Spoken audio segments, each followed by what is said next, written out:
Hello friends, चलନ୍ତୁ ଜାଣିବା ମହାଭାରତର 20ଟି ପ୍ରଶ୍ନ ଉତ୍ତର। ଶ୍ରୀକୃଷ୍ଣଙ୍କ ଶଙ୍ଖର ନାମ କ'ଣ? 1ରେ ଦେବଦତ୍ତ, 2ରେ ଶଶାଙ୍କ, 3ରେ ପଞ୍ଚଜନ୍ୟ, 4ରେ ଅନନ୍ତ ବିଜୟ। ଏମିତି Odia GK quiz question and answer. ତେବେ ଦର୍ଶକ ବନ୍ଧୁ, ଆଜି ଆମେ ଆପଣମାନଙ୍କ ପାଇଁ ଏମିତି କିଛି କୌତୂହଳ ଓ ମଜାଦାର ପ୍ରଶ୍ନ ନେଇ ଆସିଛୁ। ଏହି ସବୁ ପ୍ରଶ୍ନର ଉତ୍ତର ମଧ୍ୟ ଏଠାରେ ରହିଛି। ଏହି ସବୁ ପ୍ରଶ୍ନ ପାଠ ପଢ଼ୁଥିବା ପିଲାମାନେ ପଢ଼ିବା ସହ ଯେଉଁମାନେ ଚାକିରି ପାଇଁ ଇଣ୍ଟରଭ୍ୟୁ ଦେବା ପାଇଁ ପ୍ରସ୍ତୁତ ହେଉଛନ୍ତି ସେମାନେ ମଧ୍ୟ ପଢ଼ିପାରିବେ। ଏହା ବହୁତ ସରଳ ଓ ସହଜ ପ୍ରଶ୍ନ ଉତ୍ତର ଅଟେ।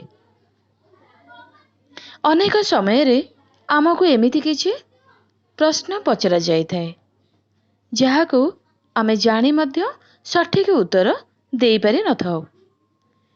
କିଛି ପ୍ରଶ୍ନ ଏମିତି ଥାଏ କି ଯାହାର ଉତ୍ତର ଖୋଜି ପାଇବା ଏତେ ସହଜ ନୁହେଁ। ତେବେ ସେଥିପାଇଁ ଆମେ ସାଧାରଣ ଜ୍ଞାନର ବ୍ୟବହାର କରିଥାଉ। ଆଜି ଆମେ ଜାଣିବା ଭାରତର ପୌରାଣିକ କଥା ବିଷୟରେ। କିଛି ଅଜଣା ପ୍ରଶ୍ନ ଏବଂ ଏହାର ଉତ୍ତର। 1ରେ ଇନ୍ଦ୍ରଦେବଙ୍କ ବାହନ କିଏ ଥିଲେ? ଉତ୍ତର ହେଉଛି ଐରାବତ ହସ୍ତି। 2ରେ କେଉଁ ଯୁଗରେ ବିଷ୍ଣୁ ରାମଙ୍କ ଅବତାର ଧାରଣ କରିଥିଲେ? ଉତ୍ତର ହେଉଛି ତ୍ରେତୟା ଯୁଗରେ। 3ରେ ପ୍ରହ୍ଲାଦ କାହାର ପୁତ୍ର ଅଟନ୍ତି? ଉତ୍ତର ହେଉଛି ହିରଣ୍ୟକଶିପୁ। 4ରେ ରାମଙ୍କ ଗୁରୁ କିଏ ଥିଲେ? ଉତ୍ତର ହେଉଛି ବିଶ୍ୱାମିତ୍ର। 5ରେ ଶ୍ରୀକୃଷ୍ଣଙ୍କର ଗୁରୁ କିଏ ଥିଲେ? ଉତ୍ତର ହେଉଛି ସନ୍ଦୀପନି। 6ରେ 5ଟି ପୁରାଣର ନାମ କ'ଣ? ଉତ୍ତର ହେଉଛି ବ୍ରହ୍ମା, ବିଷ୍ଣୁ, ବାୟୁ, ଅଗ୍ନି ଏବଂ ଲିଙ୍ଗ। 7ରେ ଯୁଗ କେତେ ପ୍ରକାରର?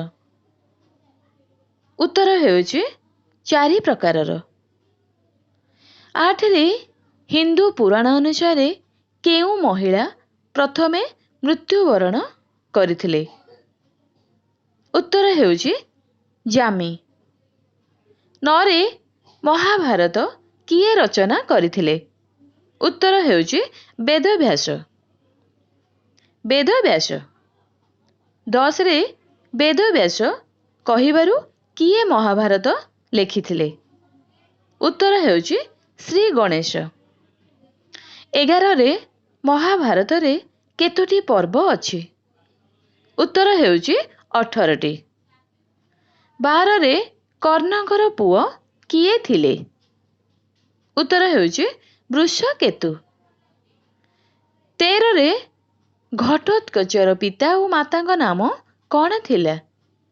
ଉତ୍ତର ହେଉଛି ଭୀମ ଓ ହିଡ଼ିମ୍ବି। 14ରେ ଦ୍ରୌପଦୀଙ୍କର ଅନ୍ୟ ନାମ କ'ଣ ଥିଲା? ଉତ୍ତର ହେଉଛି ପାଞ୍ଚାଳି। 15ରେ ଅର୍ଜୁନଙ୍କର ଶଙ୍ଖର ନାମ କ'ଣ ଥିଲା? ଉତ୍ତର ହେଉଛି ଦେବଦତ୍ତ। 16ରେ ଯୁଧିଷ୍ଠିରଙ୍କ ପରେ କିଏ ସିଂହାସନରେ ବସିଥିଲେ? ଉତ୍ତର ହେଉଛି ପରୀକ୍ଷିତ। 17ରେ ଗାନ୍ଧାରୀଙ୍କର ପିତାଙ୍କ ନାମ କ'ଣ ଥିଲା? ଉତ୍ତର ହେଉଛି ସୁବଳ। 18ରେ କୁରୁକ୍ଷେତ୍ର ଯୁଦ୍ଧର ଧାରା ବିବରଣୀ ଧୃତରାଷ୍ଟ୍ରଙ୍କୁ କିଏ ଦେଉଥିଲେ? ଉତ୍ତର ହେଉଛି ସଞ୍ଜୟ। 19ରେ କୌରବମାନଙ୍କର ମା କିଏ ଥିଲେ? ଉତ୍ତର ହେଉଛି ଗାନ୍ଧାରୀ।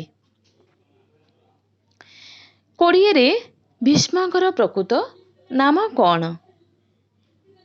ଉତ୍ତର ହେଉଛି ଦେବବ୍ରତ। 21ରେ ଦ୍ରୋଣାଚାର୍ଯ୍ୟଙ୍କର ପୁତ୍ରଙ୍କ ନାମ କ'ଣ? ଉତ୍ତର ହେଉଛି ଅଶ୍ୱତ୍ଥମା। 22ରେ ଅର୍ଜୁନଙ୍କ ଧନୁର ନାମ କ'ଣ? ଉତ୍ତର ହେଉଛି ଗାଣ୍ଡୀବ।